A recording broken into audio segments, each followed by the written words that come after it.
হাসান আলী নদভী রাহিমাহুল্লাহ কে কারা কারা চিনি আমরা?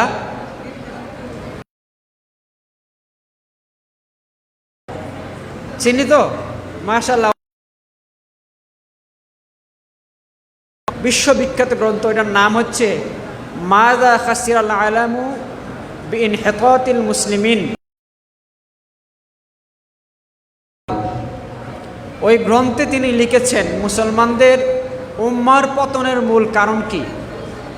তিনি উল্লেখ করেছেন ইন্নাস সাবাবার রাইসিয়া লিইনহিতাতিল উম্মাহ, এই উম্মতের পতনের মূল কারণগুলোর মধ্যে অন্যতম কারণ হচ্ছে ইয়াকমুনু ফি কুসুরুল উলামাইল ইলমিয়্যি, উলামায়ে কেরামের ইলমি সীমাবদ্ধতা।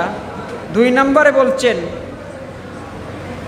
ওয়া ইনফিসালিহিম আন কিয়াদাতিল মুজতামাই ওয়া আজলিহিম আন তাওজিহিহি, এবং উলামায়ে কেরামের সমাজ থেকে বলি, শ্রোতাদের সাথে আলাপ করেই বলি, যদি আপনারা কথা বলেন তাহলে বুঝবো আপনারা কথা শুনতে চাচ্ছেন, আর যেখানে আপনারা কথা শুনতে চাইবেন সেখানে আমি কথা বলবো, আর যখন শুনতে চাইবেন না বুঝবো তখন আমি আর বলবো আলহামদুলিল্লাহ, শেষ। ঠিক আছে? তাহলে আমি কি বলছি, উলামায়ে কেরামের পতনের কারণ হাসান আলী নদভী রহমতুল্লাহি আলাইহি কয়টা বলেছেন? কয়টা? 2টা কারণ বলেছেন। 1 নম্বর কারণ হচ্ছে আরেকটা হচ্ছে উলামায়ে কেরামের জনবিচ্ছিন্নতা। আপাত দৃষ্টিতে আমাদের কাছে মনে হবে যে আবুল হাসান আলী নদভী রাহিমাহুল্লাহ যে কথাটা বলেছেন, আমরা হয়তো এই কথাটাকে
ঠিক আছে।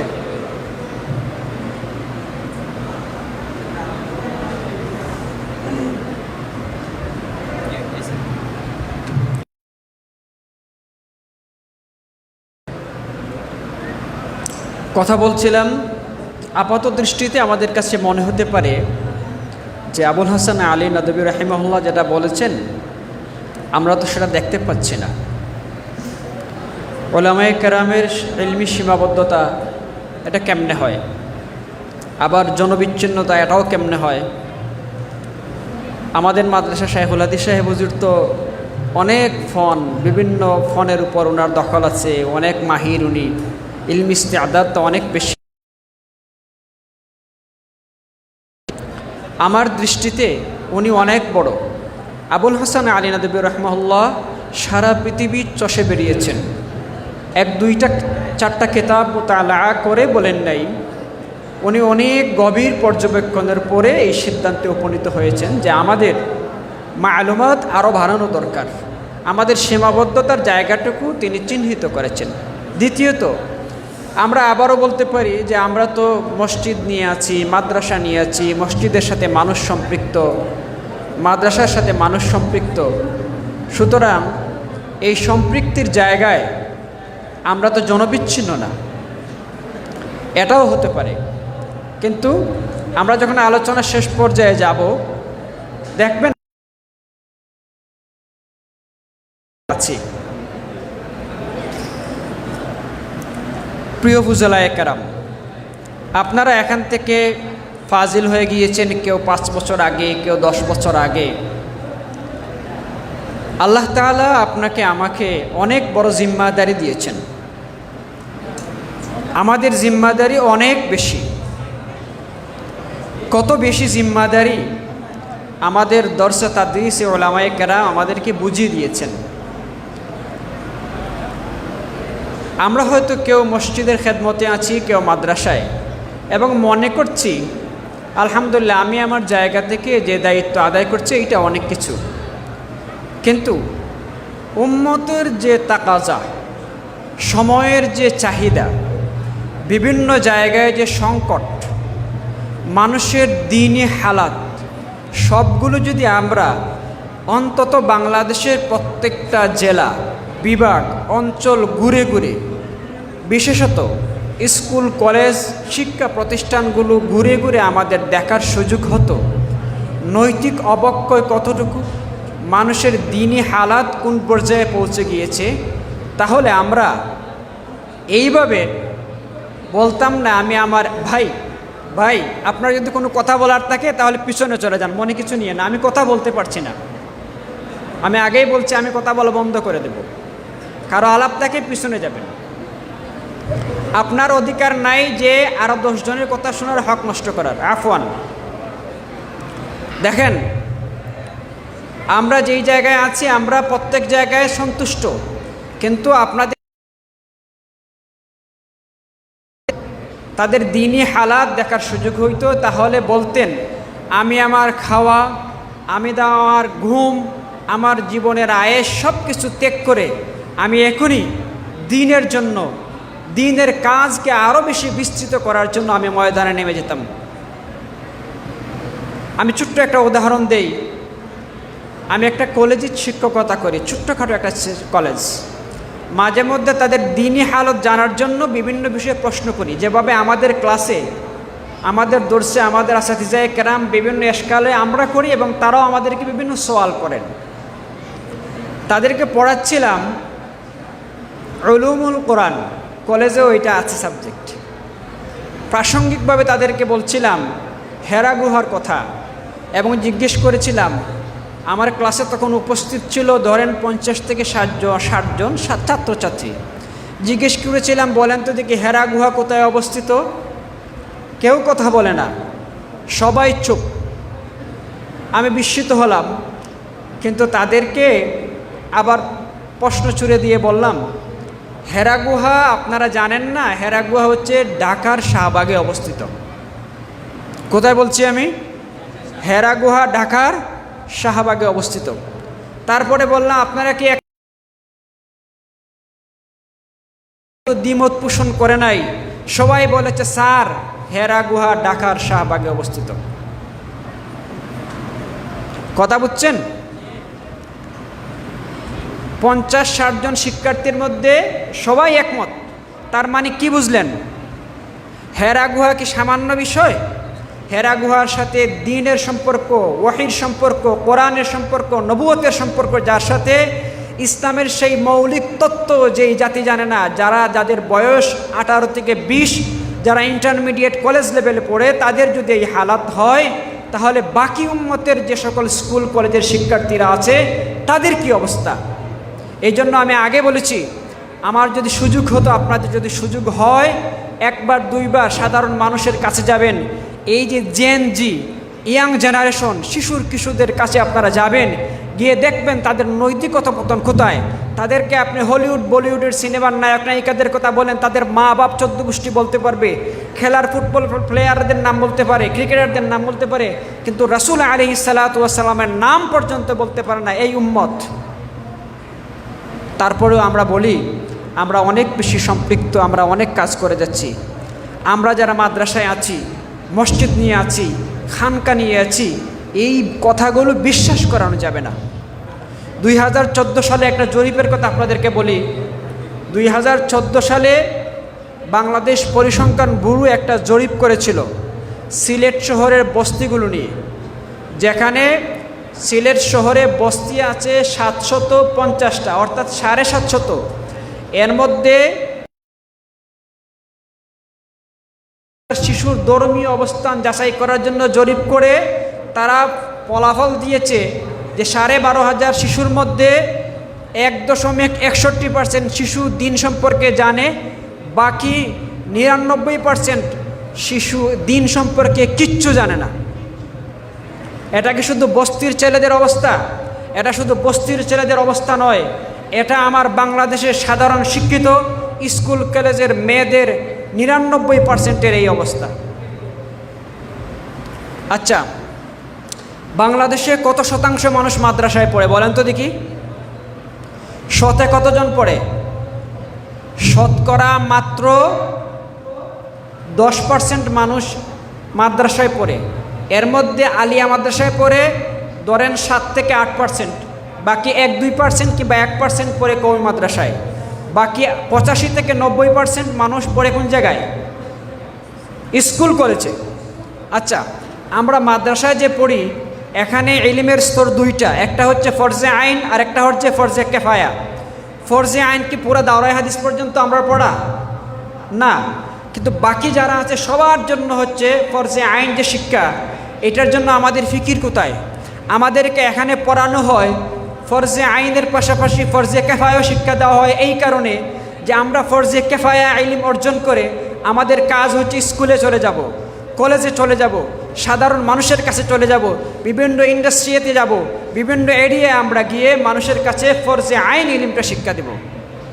এইটা হচ্ছে আমাদের মূল জিম্মাদারি। কোরআনের আয়াতে আল্লাহ তাআলা বলছেন কি? ফালাউলা নাফারা মিন কুল্লি ফিরকাতিন মিনহুম তাইফাতুল লিয়াতাফাক্কাহু ফিদ্দীন ওয়া লিয়ুনযিরু কওমাহুম ইযা রাজাউ ইলাইহিম লাআল্লাহুম ইয়াহযারুন।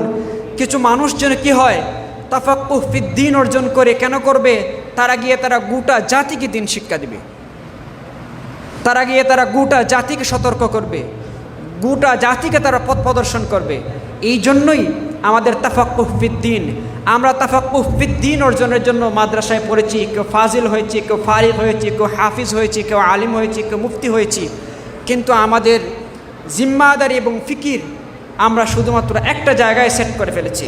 আজকে আমরা মসজিদের কথা যদি চিন্তা করি, আমরা এখানে ইমাম আছেন অনেকজন, কিছু ভাই হাত উঠাবেন, কারা কারা মসজিদের ইমাম একটু হাত উঠান। মাশাআল্লাহ, বারাকাল্লাহু ফিকুম, হাত নামান। আপনার উম্মতের সবচেয়ে বড় একটা গুরুত্বপূর্ণ জায়গায় আছেন। বাংলাদেশে মসজিদ কতটা আছে বলেন তো দেখি? 3.5 লক্ষ মসজিদ। 3.5 লক্ষ মসজিদ মানে 3.5 লক্ষ ইমাম, যাদের পিছনে 100 করে যদি মুসল্লি হয়, তাহলে কত কোটি মুসল্লি বাংলাদেশে আপনাদের পিছনে নামাজ পড়ে? জুমাবারে আপনাদের সামনে কত মানুষ বয়ান শুনে? 200 করে হলে কত কোটি মানুষ আপনাদের বয়ান শুনে? আপনাদের এত সুন্দর একটা প্ল্যাটফর্ম আছে, কাজ করার জায়গা আছে, কিন্তু আপনি চিন্তা করে দেখেন আপনি কাজ কতটুকু করতে পেরেছেন। এখানে যে 10 থেকে 12 জন ভাই হাত উঠিয়েছেন, আপনারা একটু নিজে নিজে ফিকির করেন, আপনি হয়তো ইমাম হয়েছেন আপনার মহল্লায় কিংবা মসজিদে 5 বছর, 7 বছর, কেউ 6 বছর, কেউ 3 মাস। আপনার এই 3 মাসে আপনি কতজন মুসল্লিকে আপনি নতুন কিছু শিখাতে পেরেছেন? আপনি কতজন মুসল্লির ইমানের হালাত যাচাই করেছেন? কতজন মুসল্লির পাকনাপাকের মাসআলা সম্পর্কে জানে কিনা সেটা যাচাই করেছেন? আপনি খোঁজ নিয়ে দেখবেন, যদি জরিপ করেন দেখবেন আপনার মহল্লায় নিয়মিত যে সকল নামাজি আছে, নামাজার ওয়াজিব জানে না অর্ধেকের বেশি, পাকনাপাক জানে না অর্ধেকের বেশি, বাদবাকি হুকুল ইবাদ, মুআমালাত, মুআশারাতের মাসআলায় তো যাওয়ার প্রশ্নই আসে না। হুকুল ইবাদ, হুকুল্লাহ যেগুলো নিয়মিত সে আদায় করে সেগুলোও জানে না। তারপরে আসেন আপনার মহল্লায় মুসল্লি কতজন আছেন আর মহল্লায় মানুষ কতজন আছেন? এশার নামাজে মুসল্লি কতজন আর ফজরের নামাজে মুসল্লি কতজন? এই নিয়ে আমাদের কনসার্ন, আমাদের পেরেশানি কতটুকু আছে, কতটুকু ফিকির আছে?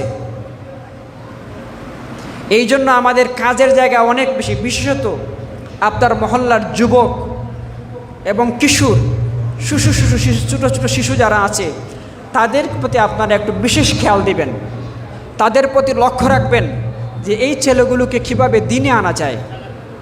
ভাই, জমানা খুব খারাপ, মাদ্রাসার ছেলেরা ইরতেদাদের ফিতনায় পড়ে যাচ্ছে, ইফতা পড়ার পরেও দিন থেকে সরে যাচ্ছে। এই জায়গায় স্কুলে পড়ে একটা ছেলে দিনের মধ্যে কিভাবে থাকবে? আপনি ইমাম, আপনার সুযোগ আছে, একটু ফিকির করবেন আপনার মহল্লার ছেলেগুলোকে কীভাবে মসজিদে নিয়ে আসা যায়, কিভাবে দ্বীনের সাথে সম্পৃক্ত করা যায়, তাবলীগের হালাকায় কিভাবে তাদেরকে নিয়ে আসা যায়। এই ফিকিরগুলো আপনাকেই করতে হবে। আপনি যদি এই ফিকির করেন তাহলে আল্লাহ সুবহানাহু ওয়া তাআলা এর দ্বারা দুনিয়া এবং আখিরাত থেকে আপনাকে জাযায়ে খায়ের দান করবেন।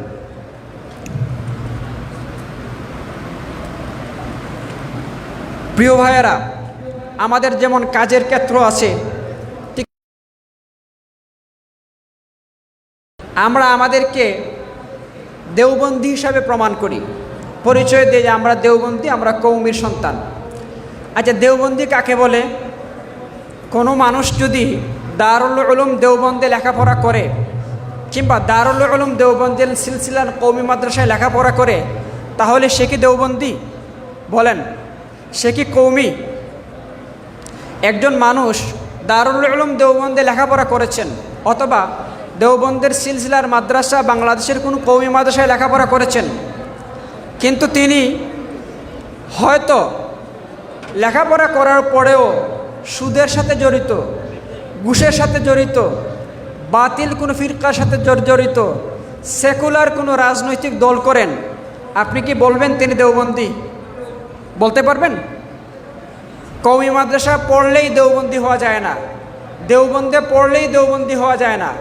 দেওবন্দি হওয়ার জন্য, কওমি হওয়ার জন্য কতগুলো বৈশিষ্ট্য আছে। আবুল হাসান আলী নদভী রাহিমাহুল্লাহ 4টা বৈশিষ্ট্যের কথা বলেছেন। কয়টা বৈশিষ্ট্যের কথা বলেছেন? 4টা বৈশিষ্ট্য যার মধ্যে পাওয়া যাবে। এটা হচ্ছে আমাদের প্যারামিটার, এটা হচ্ছে আমাদের দেওবন্দিয়াতের প্যারামিটার, মাপকাঠি।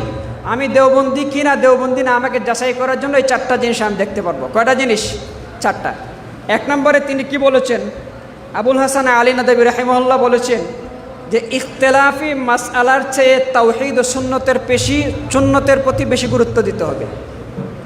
ইখতিলাফি মাসআলার চেয়ে তাওহীদ এবং সুন্নতের প্রতি যিনি বেশি গুরুত্ব দেবেন তিনি হচ্ছেন